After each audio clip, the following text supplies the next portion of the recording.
नमस्कार, इन खबर देख रहे हैं आप और मैं हूं आपके साथ आशीष राजेंद्र कुमार। चुनावी दौर एक बार फिर से देश के अंदर शुरू हो गया है और हम बात करेंगे इस चुनावी दौर में हरियाणा की 90 विधानसभा सीटों में से एक उचाना कला के बारे में। जी हां, इस सीट पर काफ़ी घमासान हुआ है और वो घमासान हुआ है दो परिवारों में। वो परिवार हैं चौधरी परिवार और चौटाला परिवार।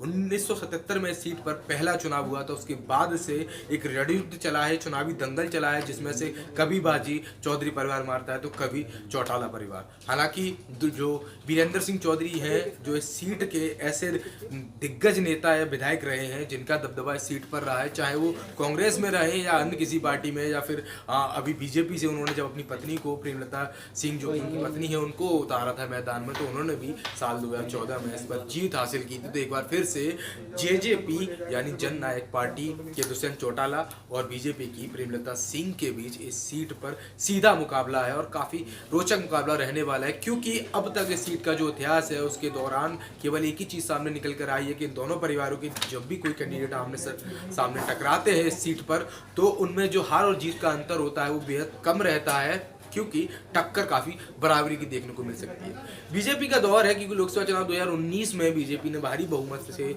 जीत हासिल की, सत्ता बनाई। तो ऐसे में देखना ये होगा क्या जो बीजेपी के लिए हवा चल रही है उसका प्रेमलता सिंह को फायदा मिल सकता है या नहीं, या फिर दुष्यंत चौटाला जिन्होंने जननायक यानी जननायक जनता पार्टी जेजेपी बनाई है, उसके लिए अपने परिवार की जो शाख बची है हरियाणा राजनीति में उसको बचाने का दारोमदार वो उठा पाएंगे या नहीं, क्योंकि 24 अक्टूबर को हरियाणा की 90 विधानसभा सीटों के नतीजे आने हैं और 21 अक्टूबर यानी कल इन पर चुनाव होने हैं। तो कहीं ना कहीं इन दोनों बड़े नेताओं की किस्मत दांव पे लगी हुई है।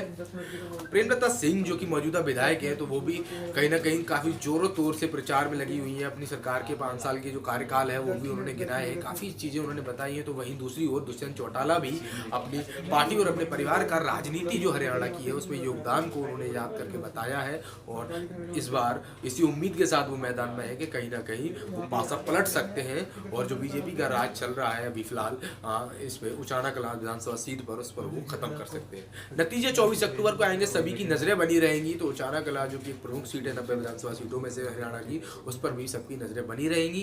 क्या अपडेट आएगा वो हम आपको देते रहेंगे। आप देखते रहिए इन खबर। धन्यवाद। इन खबर चैनल को सब्सक्राइब करें और बेल आइकन दबाना ना भूलें।